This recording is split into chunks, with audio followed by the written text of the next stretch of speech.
Detén el motor, porque si es un helicóptero, va a hacer ruido y a su vez... Viejo, no te puedo creer. Él abrió la puerta para asegurarse y se dio cuenta que en realidad era así, que estaban elevados 6-8 metros. Dijo, no te puedo Mira creer. hacia adelante. Yo dije, es una nave, ¿ya? Buenas noches. Bueno, que le vaya bien, que le vaya bien. Que un plato volador los levantó, los trajo hasta acá, hasta la estación de servicio.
¿Cuál es la edad del universo? Se calcula que todo comenzó hace unos 15 a 20 mil millones de años con esa gran explosión que es el Big Bang.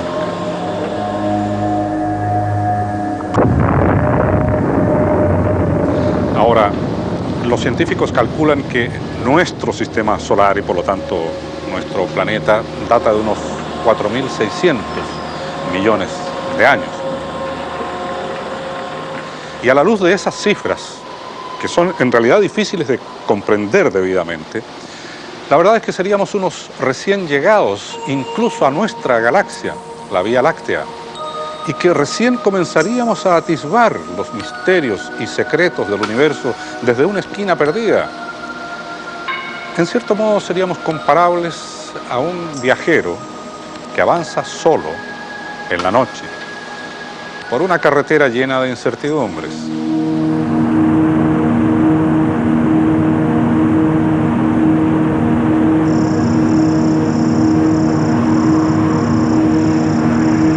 El caso de los automovilistas que dicen haber sido objeto de abducciones en plena carretera constituye todo un mundo aparte dentro del fenómeno ovni.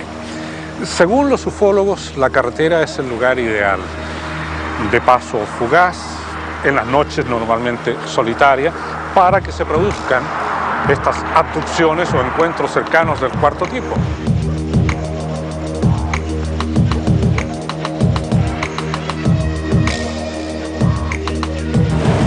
En 1978, durante el rally La Vuelta por América del Sur, dos chilenos que participaban en él, automovilistas, dijeron haber vivido una experiencia que concitó el interés de toda la prensa.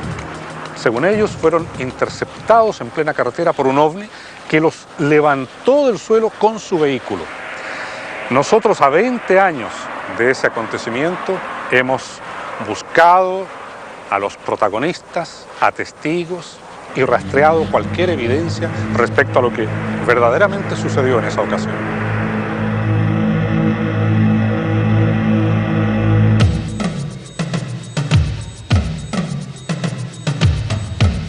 Nuestra investigación comenzó en Santiago, en la sede de la Federación Chilena de Automovilismo Deportivo.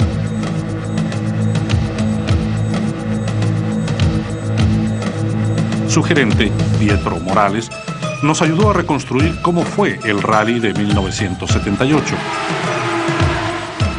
Era lo que se denominó la Vuelta a América del Sur, que lo organizó el Automóvil Club Argentina a través de su comisión deportiva, que ha sido una de las carreras más interesantes que sin lugar a dudas se han realizado en América en cuanto a resistencia, en cuanto al kilometraje que recorrieron los vehículos participantes. La competencia, que partió el 17 de agosto y terminó el 24 de septiembre del 78, se corrió en momentos en que los gobiernos militares de Chile y Argentina enfrentaban un largo conflicto diplomático por las islas del Canal de Beagle. Los pasos fronterizos estaban muy vigilados y la tensión en el sur era evidente.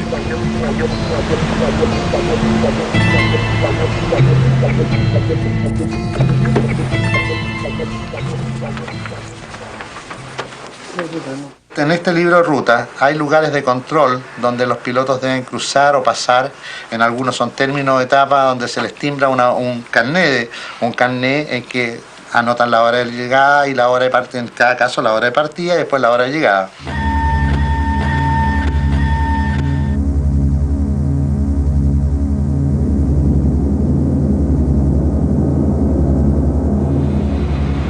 Un extraño incidente se habría producido en territorio argentino mientras avanzaban de sur a norte rumbo a Buenos Aires cuando estaban en el kilómetro 808 de la ruta, entre la ciudad de Viedma y un pequeño pueblo llamado Pedro Luro, 1 hora al sur de Bahía Blanca.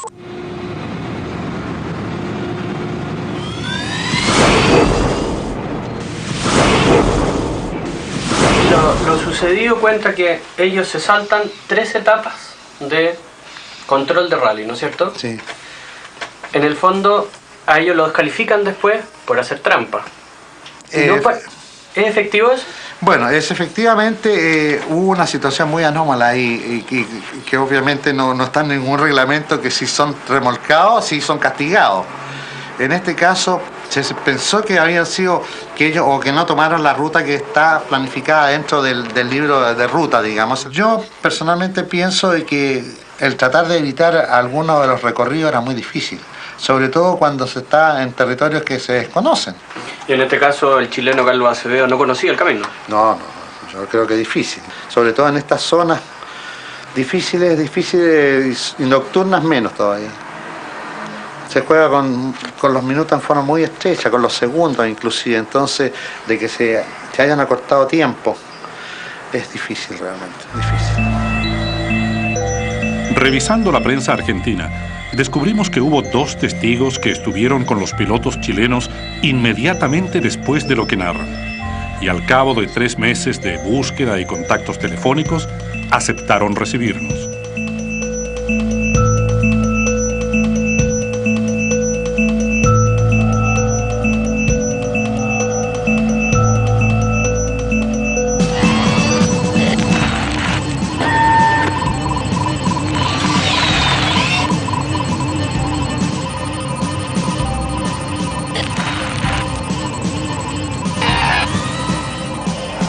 Llegamos hasta la Patagonia y rehicimos la ruta de los pilotos chilenos en el tramo en que ellos decían haber visto al ovni.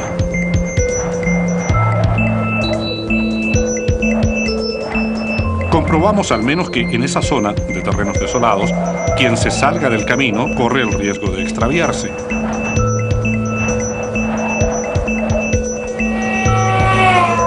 Finalmente, llegamos al mismo servicentro en que ellos descansaron, cargaron combustible y entregaron la primera versión sobre lo que les habría ocurrido en la carretera.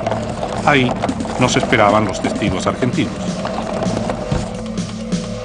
Eduardo Alberto Forcesato trabajaba en 1978 como bombero de la estación de servicio. Él fue quien recibió esa noche a Carlos Acevedo y a Miguel Ángel Moya. Sabía que había un rally internacional que era creo que de Mendoza, Chile, iban al sur y por Ushuaia y subían hacia Buenos Aires. Era lo único que sabía. Y que esa noche más o menos el horario de pasada era entre las 10 y las 12 de la noche. ¿Y cuáles fueron los primeros realistas en pasar? Fueron esta gente, estos muchachos de Chile que aparecieron ahí. Entraron de ese lado, pararon en la playa muy asustados y se bajó uno corriendo y me dice, vos sabés que salimos de Viedma, al cruzar el puente de Viedma hacia acá, se nos quedó el auto en una luz toda blanca Y de ahí no nos acordamos más nada. Cuando nos dábamos cuenta estamos pasando el ruido acá, dice. El que hablaba era el conductor.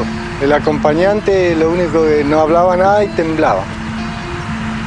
Estaba muy asustado. Cuando me relataron lo que le pasó, yo digo, lo único que puedo hacer es llamar a la policía acá del pueblo para, si ustedes quieren, para relatarlo a ellos, lo que le pasó. José Bordenave fue el policía que custodió a los pilotos chilenos durante el resto del viaje. En 1978 era agente de la subcomisaría del poblado de Pedro Luro y esa noche estaba de guardia. 22 años después, todavía recuerda perfectamente lo sucedido.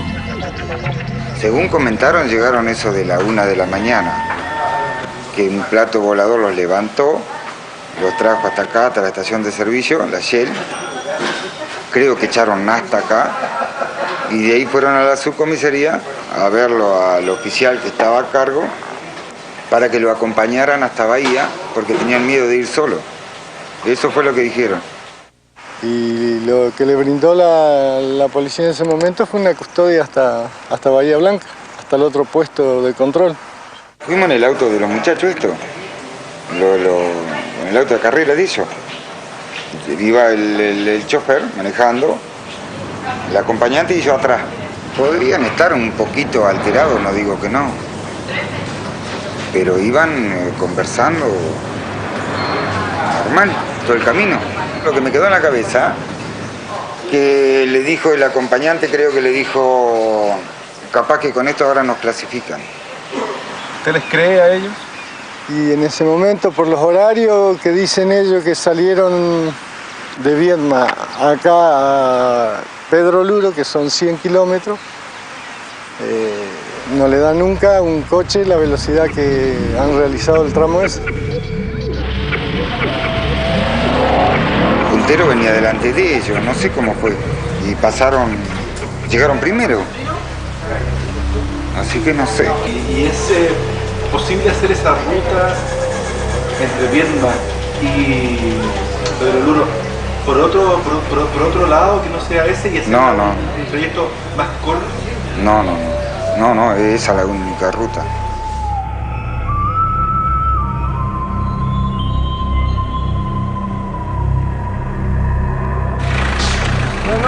Dejamos la soledad de la Patagonia y regresamos a Santiago. El piloto Carlos Acevedo falleció en 1987 en un accidente de tránsito y sus amigos lo recuerdan no solo como deportista, sino también como empresario gastronómico y del calzado. Su hija Natalie, hoy de 28 años, aunque era apenas una niña en la época del rally, conserva el recuerdo de las conversaciones que hasta cumplir los 13 años tuvo con su padre sobre lo que pasó esa noche en la carretera de la Patagonia Argentina. Esto es una cosa que pasó hace muchos años atrás, en realidad es como bien difícil quizás de explicarlo porque mi papá también le costaba explicarlo con palabras porque si tú sabes, ellos tuvieron una comunicación un poco telepática. Él solamente lo sabía dentro de su mente. Cosa difícil de poder explicarlo. Él siempre dijo que en un momento ellos estaban elevados porque el copiloto se dio cuenta. Incluso hizo una manifestación un poco... le dijo, oye, ¿sabes que estamos elevados 6 a 8 metros? Y le dijo, no te puedo creer. Él abrió la puerta para asegurarse y se dio cuenta que en realidad era así, que estaban elevados 6 a 8 metros. Cuando ellos traspasaron a la otra etapa, que era una ventana, se puede decir, porque ellos también pensaron que quizás era una ventana para poder traspasarse a otra dimensión, mi papá dijo que vio muchas luces. Eran luces y una calma, era una tranquilidad. Traspasamos ese horizonte, esa raya, y nos encontramos ante un mundo totalmente diferente, donde todo más bien es espiritual, donde nos encontramos que vemos todo, o sea, como una persona que tuviera un ojo circular, se ve hacia atrás, se ve hacia adelante, se ve hacia los costados. no hay paredes, no hay murallas. Uno sabe que está ahí y es dueño absolutamente de todo. Cambió mucho su forma y su manera de pensar, se puso más sensible, más sensitivo. Mucho más, quizás, reflexivo.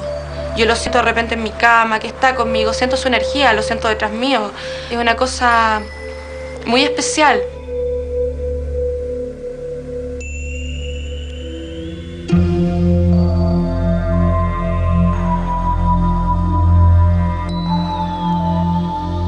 ¿Tú sabes si tu papá se mantuvo en contacto con su compañero de rally, con el copiloto? Con Miguel Ángel Moya. Yo creo que él también sabe muchas cosas y quizás a veces uno tiene miedo de contarlas, porque quizás tiene miedo a que la gente sepa lo que puede haber pasado o parecer loco ante la gente. Al copiloto de Acevedo, Miguel Ángel Moya, lo encontramos en el sur, en la 11ª región.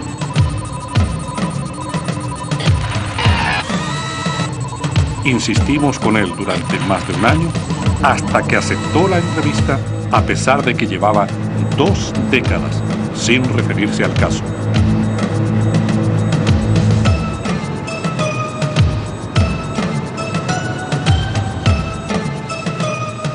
Aquí, en la ciudad de Coyhaique, buscó refugio el único protagonista que todavía sigue con vida de esa curiosa historia en que 2 chilenos, participando en un rally en La Pampa, Argentina, dicen haber sido abducidos durante algunos instantes y aparecido posteriormente muchos kilómetros más allá. Vamos a conocer la historia de primera mano. Por eso hemos llegado hasta acá con este hombre que por fin ha accedido a conversar con un medio periodístico.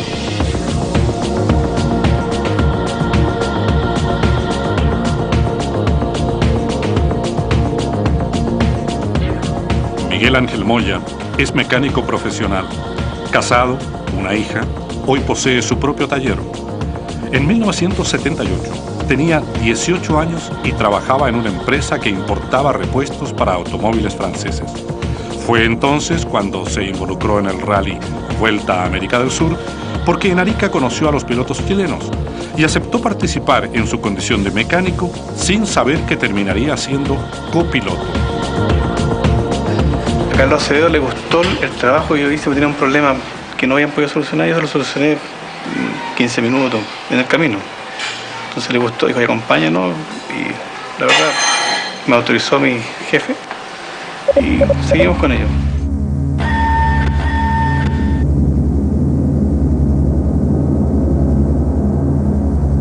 Y comenzamos a participar. Después en Santiago yo reparé con unos compañeros de trabajo, cambiamos el tren delantero y seguimos hasta Osorno.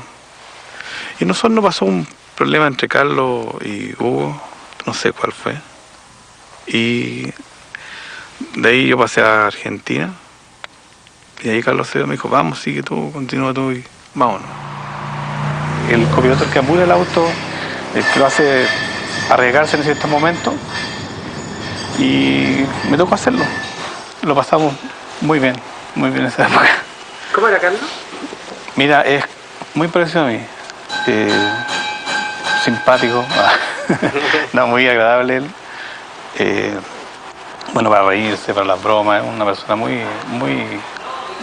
alegre. Buena persona, digamos.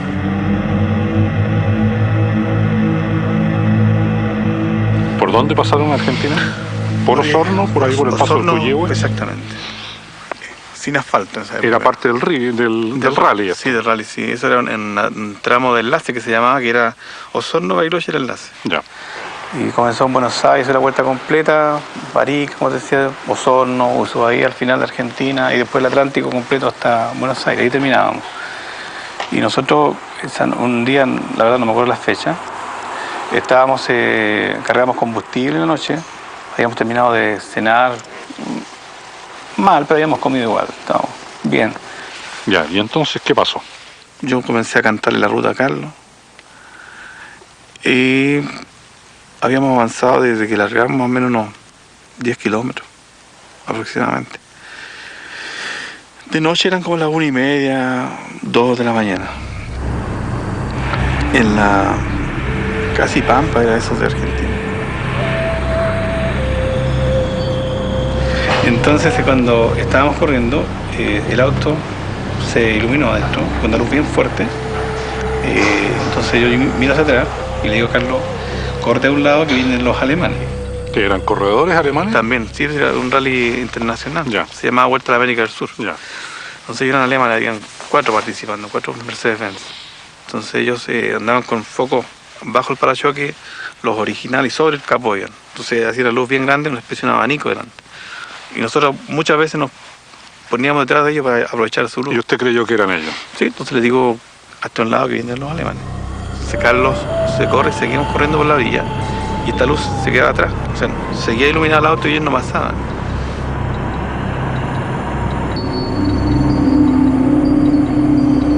Entonces Carlos, como ya pendiente de andar solamente hacia adelante, me dice, ¿qué pasa con esto? Que no nos pasen. Yo me vuelvo la cabeza, veo la luz y el auto se hace un tirón, como el despegue de un avión, o sea, pero fue hacia arriba.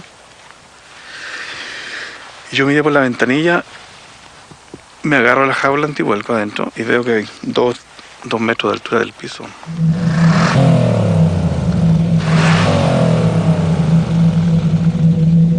Así que estaban en el aire. Así asumía yo, estábamos levantados. ¿El motor seguía funcionando?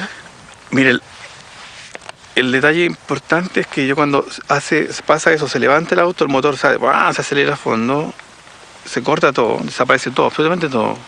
Inclusive lo que yo tenía, que era la hoja que tenía en mis manos, no había nada. Yo no vi nada más. Solamente una luz completa que nos envolvía.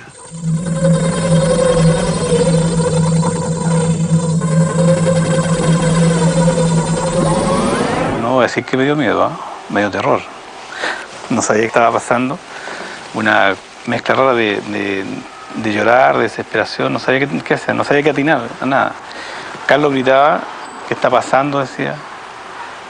Me insultaba yo a él. Y después de eso, yo ya no se vio. Te puedo decir lo que yo vi, no puedo decir lo que dio Carlos, porque Carlos lamentablemente no está con nosotros, pero él, no vi nada, la verdad. No me vi las manos, no vi el auto, no vi absolutamente nada. Lo único que sabía que yo estaba, y Carlos estaba conmigo. Después de eso aparece una gran cantidad de luz en un terreno, no sé en qué parte era, y un pasillo largo de unos 10 metros, más o menos, o menos, puede haber sido, con puertas a ambos lados. Nosotros no íbamos caminando, sino que era como que fuéramos avanzando solamente.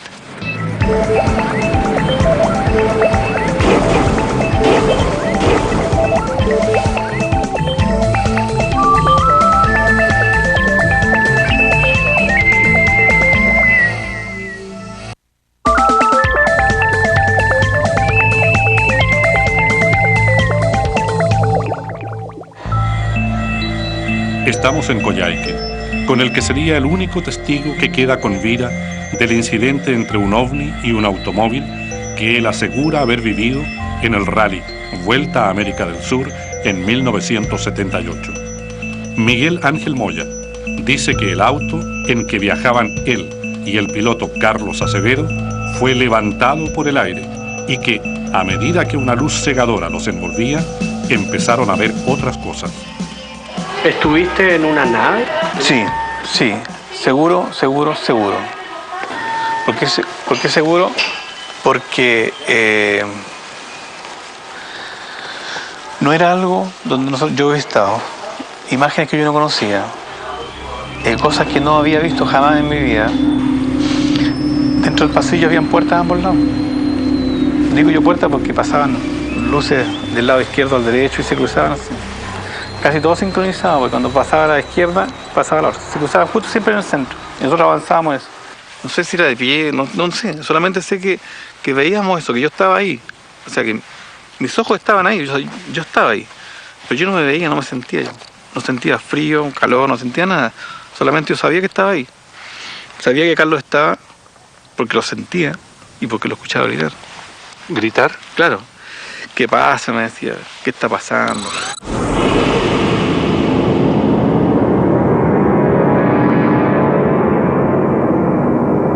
En el pasillo que decía, dentro del pasillo, entre las puertas y puertas cruzaba una luz más, una imagen, más o menos 1,20 m, 1,40 m, que cruzaban entre puerta y puerta, del lado derecho a la izquierda, como decía recién, pero era sobre la luz, una luminosidad más grande. ¿Y estas personas como de luz chicas se te acercaron? No, esos cruzaban solamente. Ellos era como que no estaban ni ahí con nosotros, pasaban de un lado a otro lado, nada más.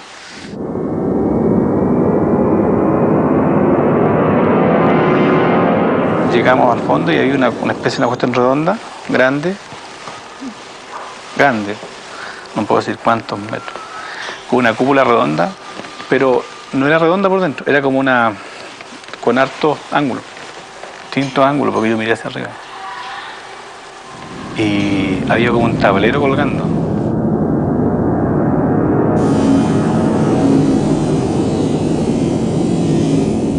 De ese tablero de luces que yo digo, salieron unas luces dando vueltas, una especie como un tornillo dando vueltas, hacia donde estaba yo, y otra vez se desvió hacia donde yo supongo que estaba Carlos.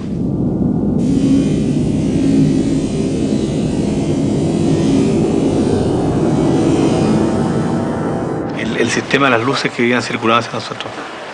Yo recién lo acabo de ver cuando hicieron un programa en Televisión Nacional que se llamaba Enlace, parece que era, o algo de la vida, que parecía que había como las que daban vuelta. La cadena de ADN. Correcto. Entonces yo estaba en completo silencio, entonces Carlos me dice, ¿qué pasa, weón? Me dice.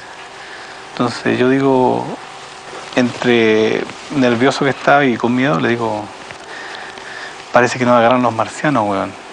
Fue por decir algo nomás.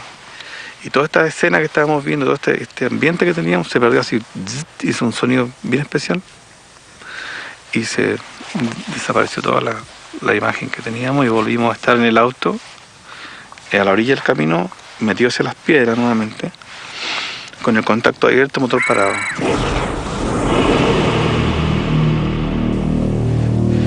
No hablamos nada entre los dos, nada, ningún comentario, nada, no dijimos nada, solamente era la sensación de salir de ahí. Así es que Carlos hizo arranque, sube el camino y ya sale.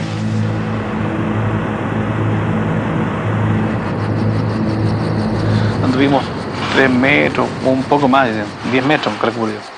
Y la otra empezó, yo asumí, por mi experiencia de mecánico, no tenía experiencia de tiempo, y la falta de benzina. Entonces tiré el respaldo del asiento hacia atrás, conecté la bomba eléctrica que teníamos atrás, abrí el estanque auxiliar y el encendido que teníamos de repuesto instalado dentro del auto. Bueno, el auto se recuperó y rajamos. Entonces le digo a Carlos, oye, estamos por llegar. Entonces me dice, no puede ser, pues frena. No puede ser. Yo le dije, mira, pero no, pues me dice, si estábamos aquí, salimos recién, mira la hora, son no sé, pues 2:10, y no puede ser, pues bueno. Tenemos que llegar como a las 4, 5 de la mañana. Y yo le digo a Carlos, no sé por qué te quieres que te diga si estamos aquí, pues, estamos acá, no.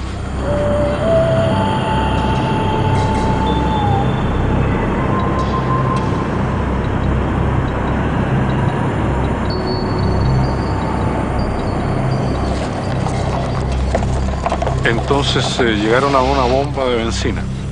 Sí, apareció un servicentro y pasamos a poner benzina. Estacionamos, llegamos a la bomba y le dijimos al chico que nos pusiera combustible. Yo le digo eso, que llene el estanque. Entonces Carlos dice, no sé si está lleno, me dice. Yo dije, pero veamos, cuando se pone, empieza. El chico está vacío el tanque. Yo le dije, pero ¿cómo si acabamos de poner combustible?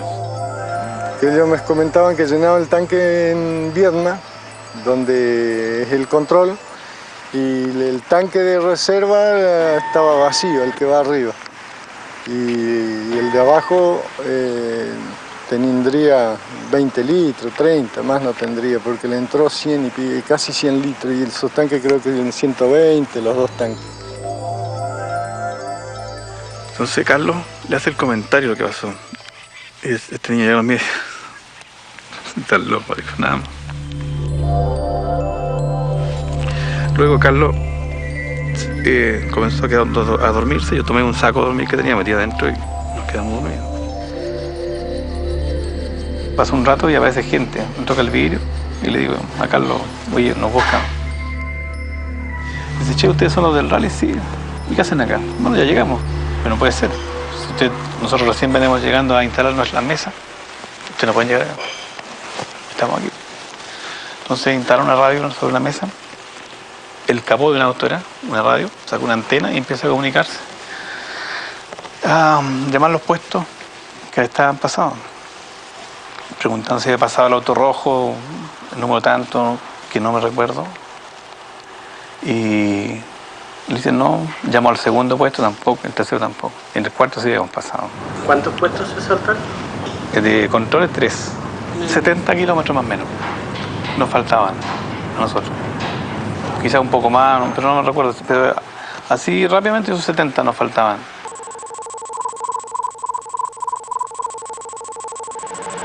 Un tanque completo de combustible y nada, y eso fue todo lo que ocurrió. Pasó un rato, empezaron a llegar los otros vehículos, comenzaron a reclamar que nosotros habíamos hecho un corte, que habíamos pasado por el lado, y la gente, nosotros le mostrábamos que no había caminos por donde hacerlo más corto, que el camino más corto era el que estábamos haciendo. Pasando un rato eso, ya de madrugada, 5 de la mañana, 6 de la mañana, llega un auto, un AMI 8, un Citroën AMI 8 que era argentino, que era azul, unos flacos altos.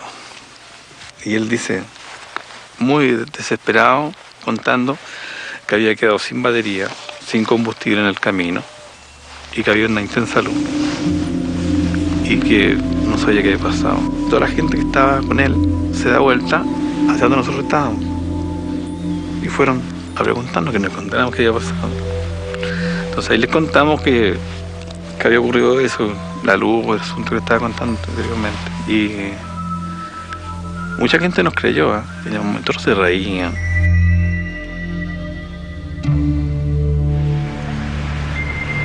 Pasó eso, terminábamos el rally, llegamos a Buenos Aires y ahí empezaron los problemas, porque hubo mucha gente que nos fue a insistir que no contáramos nada, que nos quedáramos callados, que no era conveniente. ¿Qué gente? Fueron 3 personas que se presentaron, porque se presentaron como funcionarios de las Fuerzas Aéreas Argentinas. 3 eran. Y nos pidieron que por favor no se abstuviéramos de hacer ningún comentario, de no contar nada a la gente. ¿Por qué? Porque se producía una alarma a la gente del sector.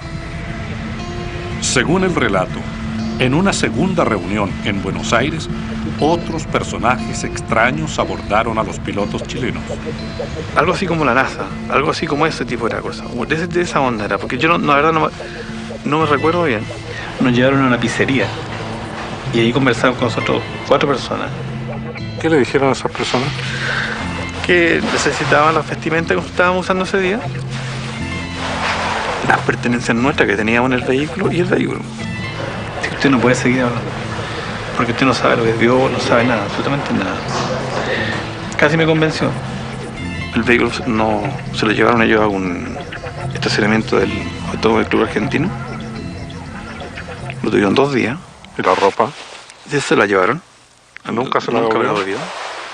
¿Les pagaron algo? Absolutamente nada. Nada de nada.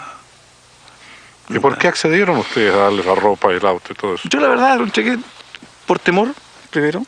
¿Temor a ellos? A lo que estaba viviendo. Miguel Ángel Moya guardaba hasta hoy otro secreto relacionado con hechos aparentemente sobrenaturales. Algo ocurrido pocas semanas después del rally en la ciudad argentina de Mendoza. Al principio no quería referirse al episodio, del cual ya habían aparecido indicios en la conversación, pero finalmente lo convencimos. Según me contaron cuando yo desperté, ya en otra parte, ¿no? Ahí no me recuerdo si fue en Mendoza, cuando estaba acostado en la cama, o recostado, estaba, ¿cómo se dice? Levitando sobre la cama, con los pies apoyados en la cama y en ángulo hacia la cama.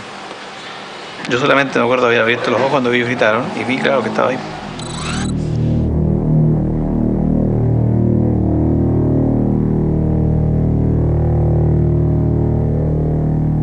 Eso lo vio Carlos. Claro, cuando él me despierta, cuando siento el movimiento en la cama, en la habitación despierto y veo la cama ahí, separados de mí, y Carlos me está bajando con su chiquita y me apoyan en la cama. Y había otras personas. 2 personas más con Carlos. Y en los años siguientes, Miguel Ángel Moya decidió guardar silencio porque la experiencia empezaba a resultarle traumática. Se alejó de sus amigos y de la gente que se burlaba de su historia. Inició entonces un éxodo que lo llevó primero desde Santiago a Temuco, luego a Osorno y finalmente a Coyhaique, cada vez más lejos, cada vez más al sur. Yo no quise saber nada de nadie. No contaba el tema.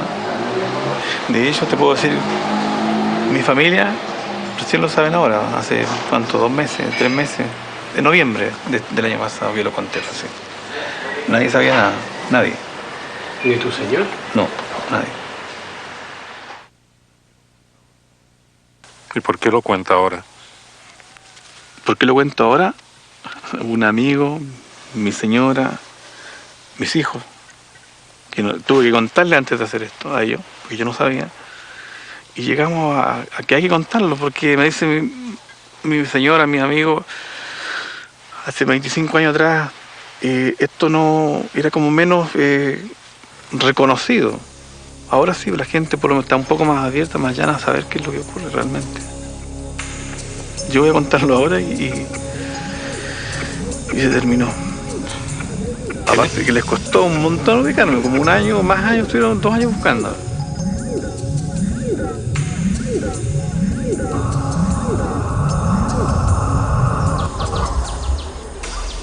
En octubre de 1982, Miroslava González Jadrillevich venía desde Río Gallegos a Punta Arenas, cuando justamente aquí, a la altura de esas instalaciones, que hoy son de Metanex, vio unas luces que le llamaron la atención. Pensó que eran justamente de allí, pero no, tenían otro origen. Estaba a punto de vivir una experiencia extraordinaria.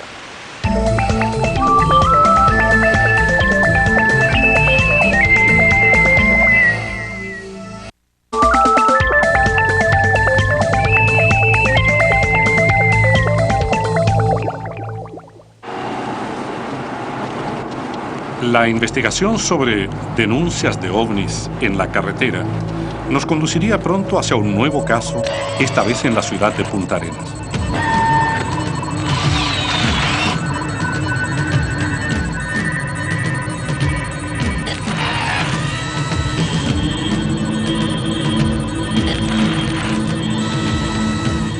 En el sector del seno Otway, en el extremo austral del país, han sido reportados durante los últimos años varios casos de avistamientos y encuentros con ovnis. Por eso, por la frecuencia con que aparecerían los ovnis, la región de Magallanes es considerada por los ufólogos una zona caliente. Miroslava González es un rostro conocido para quienes ven televisión nacional en Punta Arenas, porque ella lleva bastantes años leyendo noticias en esta estación. Ahora por primera vez ha accedido a contar una experiencia extraordinaria que viviera en el año 1987.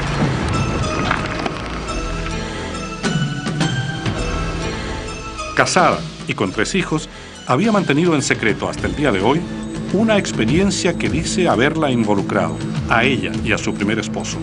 Un encuentro en plena carretera con un objeto volador no identificado. ¿Cómo estamos? Buenas noches. De inmediato el detalle de estas y otras noticias. La empresa Metanex aseguró que su producción aumentará considerablemente durante... Tras un seguimiento iniciado en 1998 por nuestro programa, solo a comienzos del año 2000 accedió a contarnos su caso.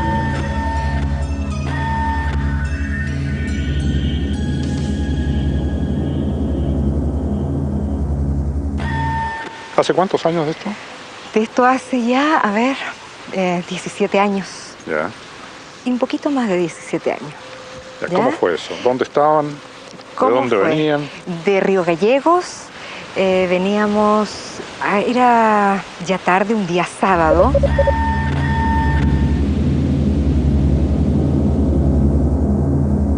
Veníamos de Río Gallegos. Un camino bastante, en ese momento, muy poco transitado, no como ahora, ¿no? En ese entonces la empresa se llamaba Cape Horn Methanol y destellaba una luz blanca, por lo cual yo sabía ya que estábamos cerca de Punta Arenas. Entonces le digo a mi marido, ya nos queda poco tiempo, le digo yo, para llegar a la casa. Me dice, ¿qué hora es? Así que miro el reloj, le digo, son las 11:10. Ah, me dice, mira, a esta velocidad vamos a estar bien. Yo calculo que ya antes de las 12 estamos en la casa. Y fueron pasando las horas y ella no regresaba. Y ya cuando se nos hizo un poco tarde, ya nos acostamos porque eran ya las 12 de la noche, la 1 de la mañana, pensamos que ella podía haberse quedado en Gallegos.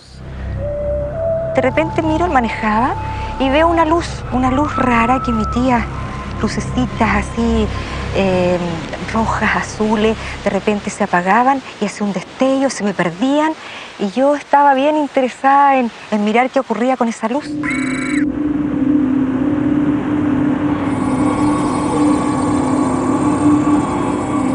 Nosotros nos seguía una camioneta blanca. Sí. Esa camioneta es una camioneta de la Empresa Nacional del Petróleo.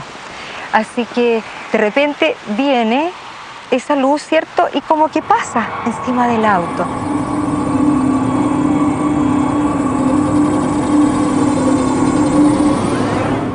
Yo le digo, pero detén el motor, porque si es un helicóptero va a hacer ruido y a su vez del ruido, ¿cierto? Tira el airecito que vamos, eso ya me va a dar la señal de que era un helicóptero. Entonces ya yo bajo el vidrio, ¿ya? Saco la cabeza y miro hacia adelante. Nada. Miro hacia atrás y veo esta camioneta de NAP que estaba detenida atrás nuestro a un par de metros también, con sus luces prendidas. Supuestamente, bueno, viendo lo mismo que estaba tratando de buscar yo, cuando de repente saco la cabeza y miro hacia el cielo y me encuentro con esto tan, para mí, impresionante. ¿Qué era? Yo dije, es una nave, ¿ya? Era una nave rara. Yo le digo, mira, le digo yo lo que estoy viendo. ¿Redonda? ¿Era como un platillo? No, era una cosa así, era en forma triangular. ¿Ya? Y yo la veía muy bien, por el hecho de que las puntitas de esto, por eso yo veía que era triangular. Las lucecitas destellaban y hacían los giros así. ¿Y estaba arriba de ustedes? Estaba suspendida, no justo arriba del auto, sino que como en diagonal. ¿A qué distancia debía? Mire, yo no sé si era tan grande o estaba tan bajo, porque era muy grande. Y con esas lucecitas que destellaba, yo pude verle, ¿cierto? Como quien dice, la parte de abajo de esta nave que me llamaba la atención, era como una cosa de acero. Y tenía toda como si le hubieran puesto perfiles de aluminio.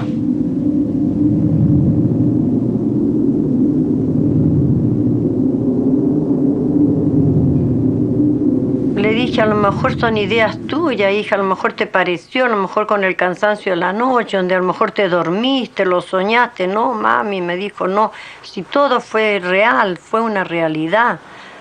Si no es mentira, no es invento mío, mamá, me dijo, si es lo mismo que te estoy contando, así es. Y entonces yo le decía, pero mira, ay, dijo, ya, y él no hacía caso.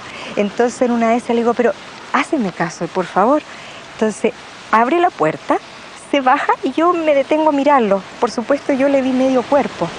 Y él, la cara no se la pude ver, sino que siento que él dice, métete al auto. Y él, pero entró con una cara totalmente congestionada, estaba muy asustado, me tiraba de la chaqueta y me decía, cierra el vidrio, cierra. Yo le digo, ¿qué viste? ¿Es un helicóptero? No, me dice, no es un helicóptero, vamos.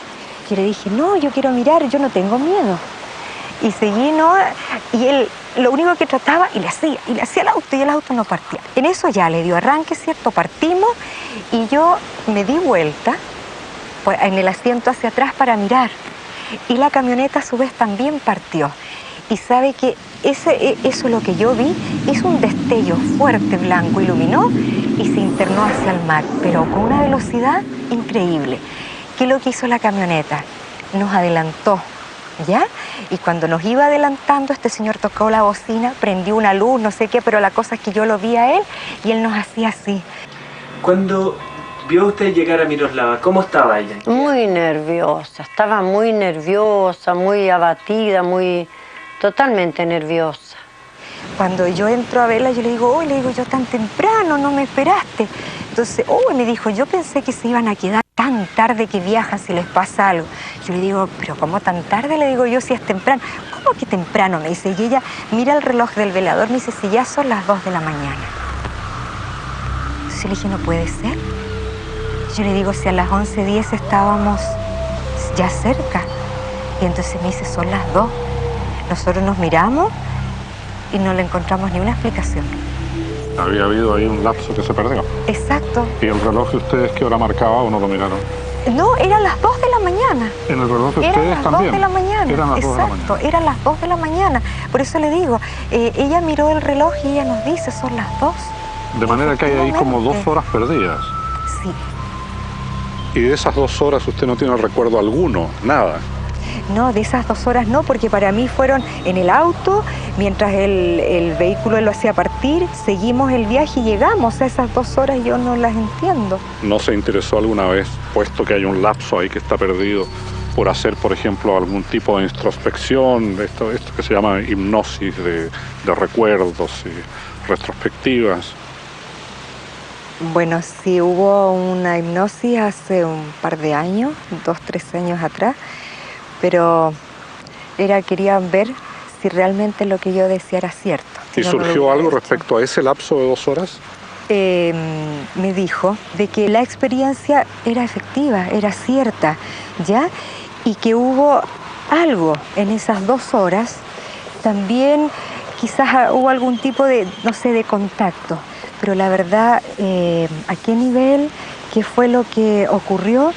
Mayormente yo no lo sé y él lo guardó, dice como para estudio. Pero que es cierto, sí, y existe la cinta. Los detalles sobre la regresión a que fue sometida Miroslava y el tipo de contacto que habría tenido permanecen por ahora en secreto a petición de la propia testigo. Quienes vieron el video del equipo de nuestro programa dicen que su contenido es de un fuerte impacto, pero solamente en el futuro, si ella decide revelar lo que ocurriera en aquellas 2 horas de tiempo perdido, será posible divulgar completa la experiencia que dice haber tenido en la carretera. Miroslava, sin embargo, ya ha dado el primer paso, que muchas otras personas que creen haber vivido algo similar prefieren mantener en el anonimato.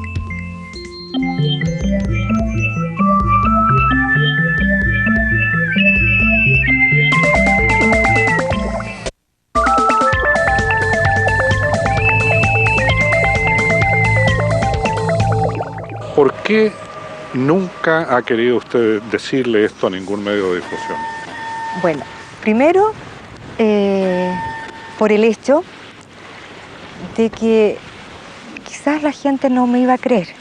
Fue una experiencia muy bonita, ya que yo iba a guardar, que no toda la gente tiene la oportunidad de ver en su vida.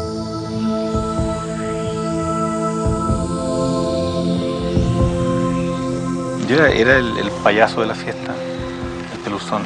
En todas partes me andaba riendo. Y luego eso, no sé, pues cambiado. Las cosas las tomo más en serio. Y siempre estoy tratando de superar eso. Lo único que tengo ahora que antes no hacía era mirar el cielo. Yo salgo a mi casa, al patio y miro al cielo. Siempre, siempre, siempre, siempre, siempre. Un automóvil que se desplaza 80 kilómetros en 5 minutos en la Patagonia Argentina.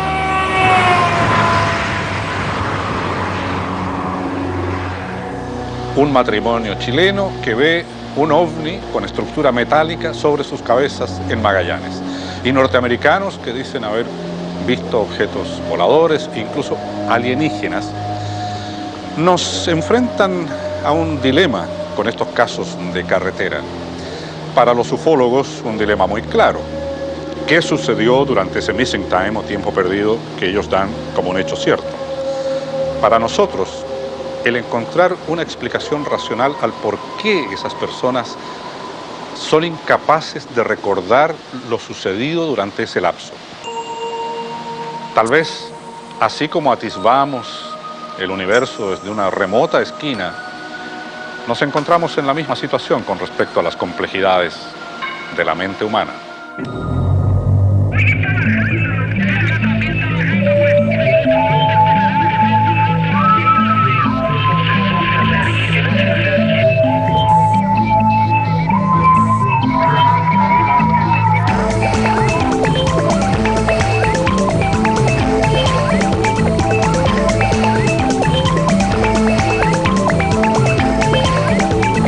Si usted tiene información útil para nuestro programa, comuníquese a nuestra casilla electrónica ovni@nuevaimagen.cl.